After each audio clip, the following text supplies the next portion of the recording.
My fiancé declared, "I need an open relationship or the wedding is off."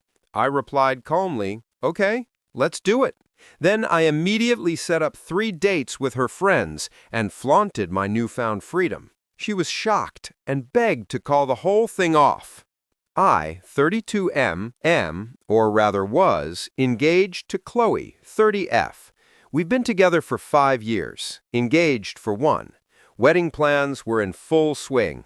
Venue booked, deposits paid, the whole 9 yards. Everything seemed fine, or so I thought. Last Tuesday, Qley sat me down. She looked serious, which isn't unusual for her when she wants to discuss something important, but the vibe was off.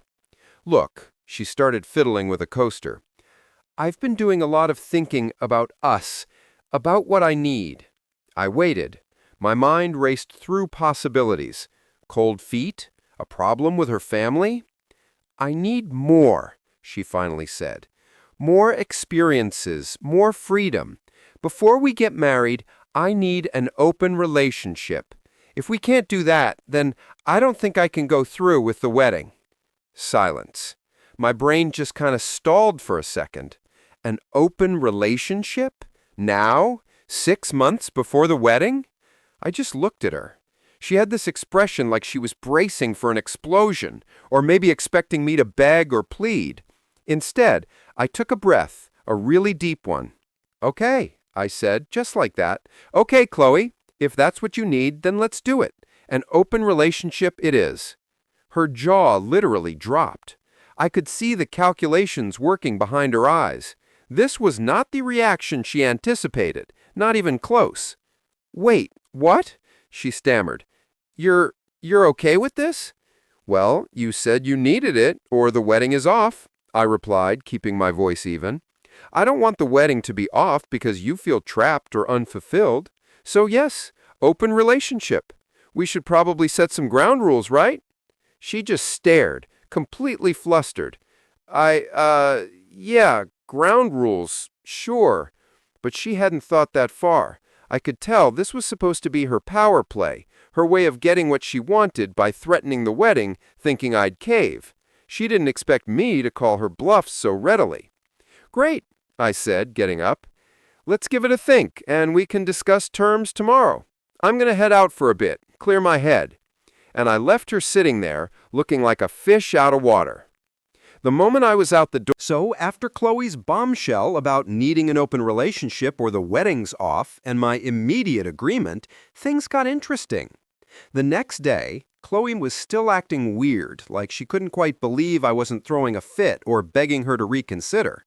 She tried to initiate the ground rules talk, but it was vague stuff, like being respectful and honesty.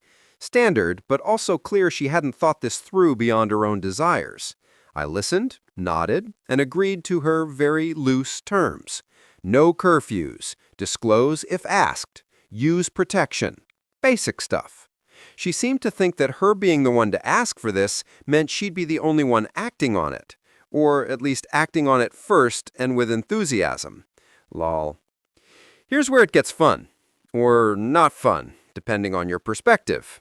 My perspective? She made the rules. I'm just playing the game. I have a pretty good memory for conversations. Over the years, Qley has mentioned often in passing which of her friends have had crushes on me or made comments. Not in a jealous way, more like a, "Can you believe Maya said you had nice arms" kind of way. I filed those comments away. So, Wednesday evening, after our ground rules chat, I did a little reaching out. First, Maya, 29, Qley's friend from college, always bubbly, always friendly. I sent her a casual text. "Hey Maya, random question. You busy Friday night? Qley and I are trying this open relationship thing, and I figured I'd see if you were free to grab a drink." Her reply was almost instant. "Wait, seriously? Qley's agreed to this? And OMG, yes, I'm free." Next, Sophie, 31, Qley's work colleague. A bit more reserved, but we've always had good banter at group events. My text to her. "Hey Sophie, hope you're having a good week. Qley and I have decided to explore an open relationship for a bit. Any chance you'd be interested in dinner on Saturday?" Sophie's reply took about an hour. That's unexpected from Qley. Are you sure? But yes, dinner sounds intriguing. I'm game. Finally, Isabel, 30, her childhood best friend.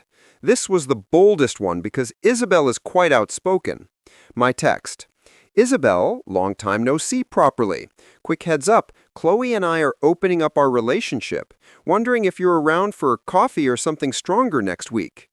Isabel called me.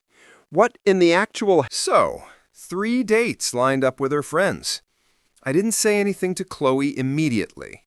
I just let her see me on my phone a bit more, smiling a little.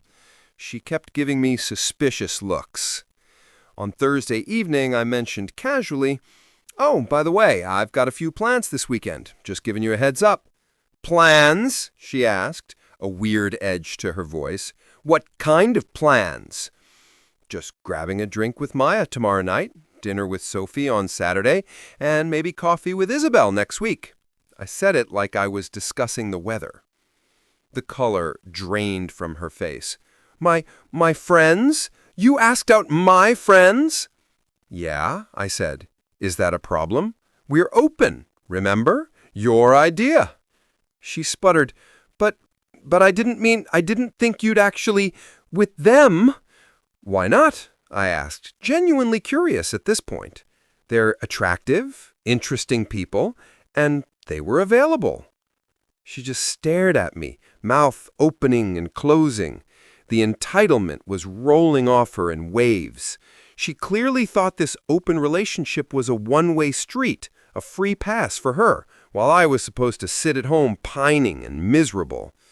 The shock on her face was, well, it was something. Update 2. The backpedaling begins. 3 days ago. Okay, so things escalated, predictably, after I told Qley about my upcoming dates with Maya, Sophie, and Isabel. She lost it. Not in a screaming, throwing things way, that's not really her style, but in a very panicked, this is not how it was supposed to go kind of way. "You can't do this," she insisted, voice tight with barely suppressed hysteria. "Why not, Qley?" I asked, keeping my tone deliberately mild. "You wanted an open relationship. These are the mechanics of an open relationship. Or did you have a different definition in mind, one where only you get to be open?" She flinched. "No, that's not it. It's just my friends. It's disrespectful." "Disrespectful to whom?" I countered. "To you for taking you at your word, or to them? They all said yes, by the way. Seemed pretty happy about it, actually." That last part really got under her skin. I could see it. The next 24 hours, then came the flying monkeys. First, her brother Liam, 33, called me. Liam's usually a decent guy, but he's fiercely protective of Qley, sometimes to a fault. "Dude, what are you doing?" he started. No preamble. "Qley's a wreck. Going on dates with her friends? Seriously?" "Seriously, Liam?" I said. "Qley gave me an ultimatum. An open relationship, or she would marry me. I agreed to her terms. What's the issue?" "Yeah, but an open relationship doesn't mean you go actively try to hook up with her entire social circle. It's about exploring, if the need arises." He sounded like he was parroting something. "So the need should only arise for her?" I asked. "And when it does, who should she explore with? Strangers? My friends? What are the acceptable parameters here, Liam? Because Qley was pretty vague." He got huffy. "You're being an ass about this. She made a mistake, okay? She didn't think you'd react like this." "Then she shouldn't have issued an ultimatum she wasn't prepared for me to accept," I said. "I'm just following the rules she laid down. If she wants to change them, she knows how to talk to me. But so far, all I'm hearing is that I'm the bad guy for agreeing with her."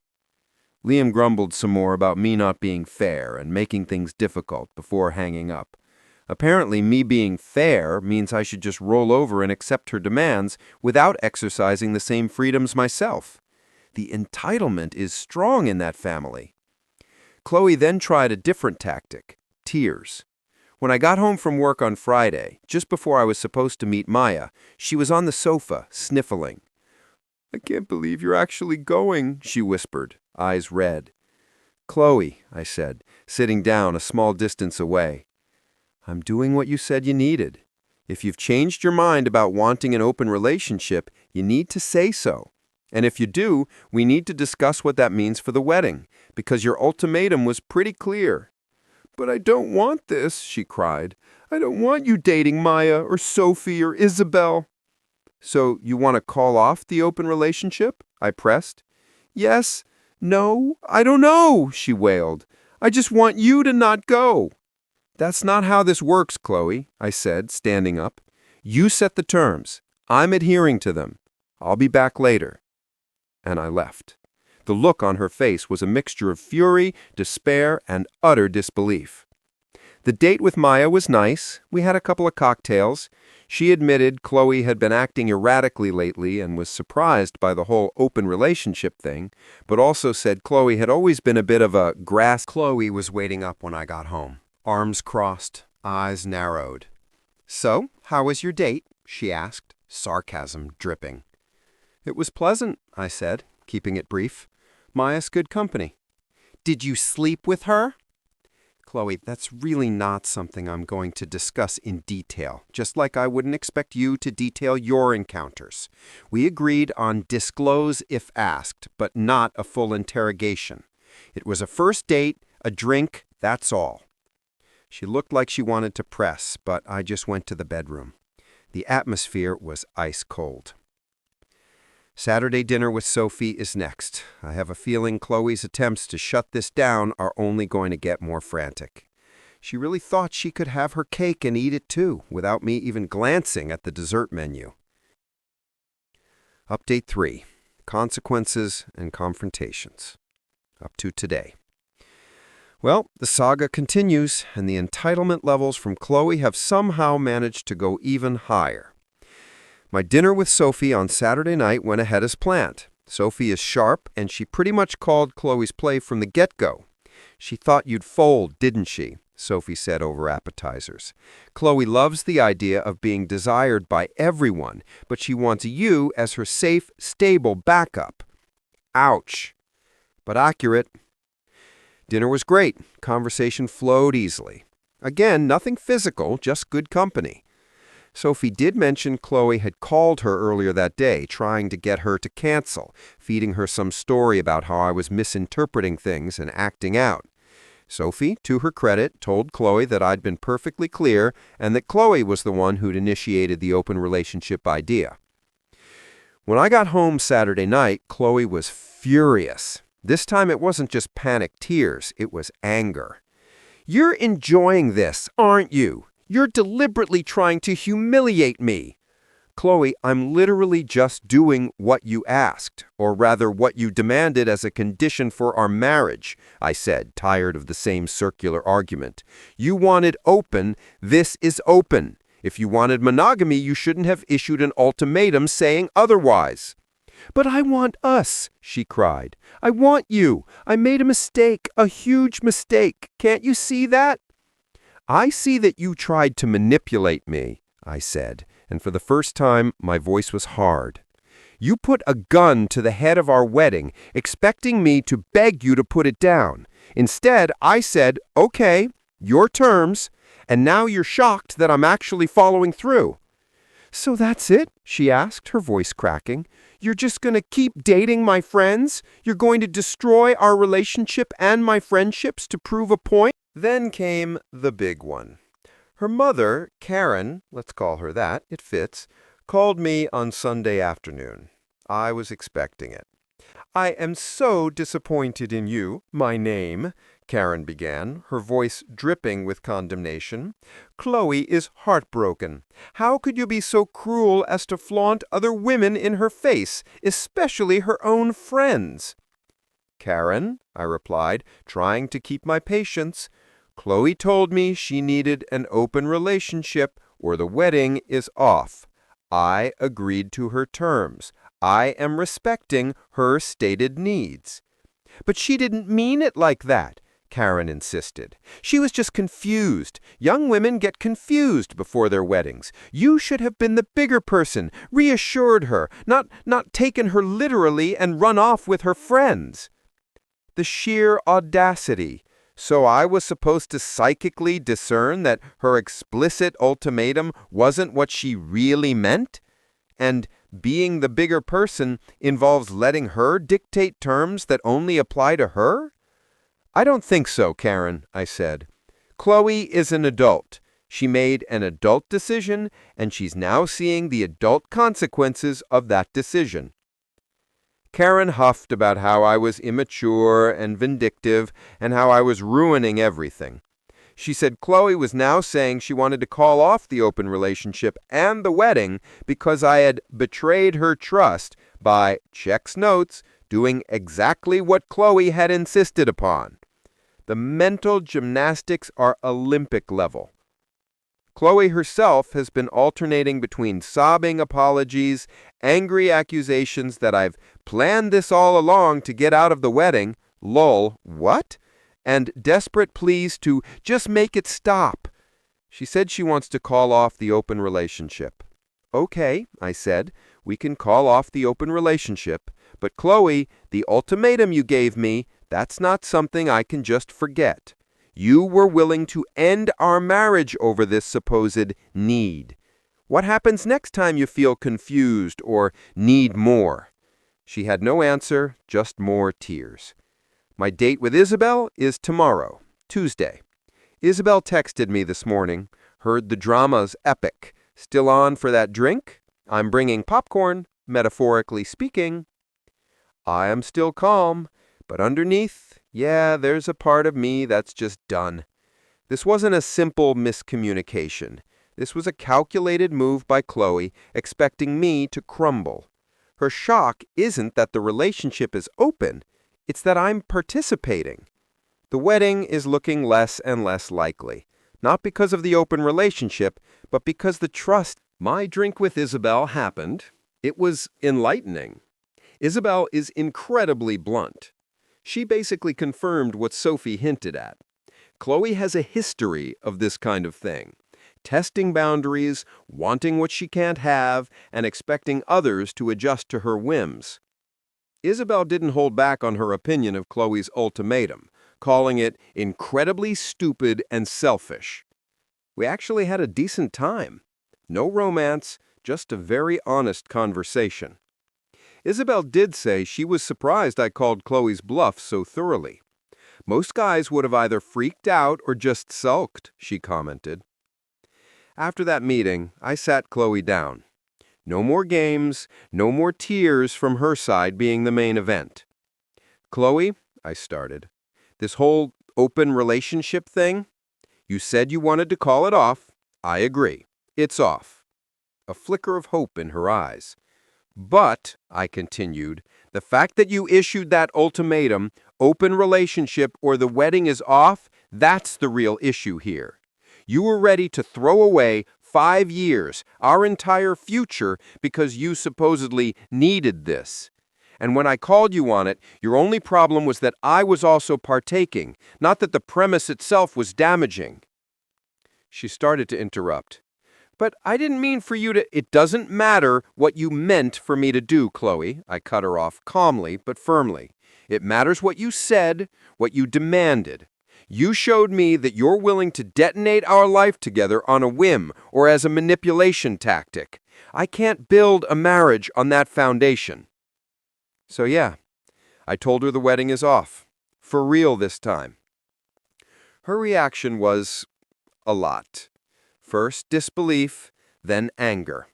How dare I call it off after she was the one willing to forgive me for my awful behavior? Her words, referring to me dating her friends, which she demanded I be free to do. Then came the begging, the promises it would never happen again, that she'd learned her lesson. Her brother Liam tried to intervene again, saying I was overreacting, that all couples have these pre-wedding jitters and weird fights. I told him this wasn't jitters. This was a fundamental betrayal of trust and a display of appalling selfishness from Qley. Even her mother called my mom to try and get her to talk some sense into me. The fallout for Qley has been significant. Maya and Sophie are definitely keeping their distance from her. They both told me separately that Qley tried to badmouth me to them, painting herself as the victim. But they saw through it. Isabel? Well, Isabel was never one to mince words and apparently told Qley exactly what she thought of her actions, which wasn't pretty. So Qley's power play not only cost her the relationship, but also severely damaged her friendships. Good. That's what happens when you treat people like pawns. We're in the process of disentangling everything. Canceling vendors, figuring out who gets what from the apartment. We're both moving out. No way I'm staying there. It's messy and expensive, but honestly, every cancellation fee is a small price to pay for dodging that bullet. I've had moments of sadness for the relationship I thought we had. A little bit of anger still lingers, sure, but mostly relief and a strange sense of calm. I didn't explode. I didn't beg. I just took her at her word, played by the rules she set, and let the natural consequences unfold. She engineered her own downfall. I'm not looking to date anyone right now. Definitely not any of Qley's former friends. That was just a means to an end, a way to mirror her own stated desires. They were all cool about it, understood the dynamic. I'm focusing on myself, hitting the gym, reconnecting with my own friends. Moving on. Qley, from what I hear, is miserable. She's apparently telling anyone who will listen that I'm a cold, manipulative monster who tricked her. Some of her more distant acquaintances might believe her.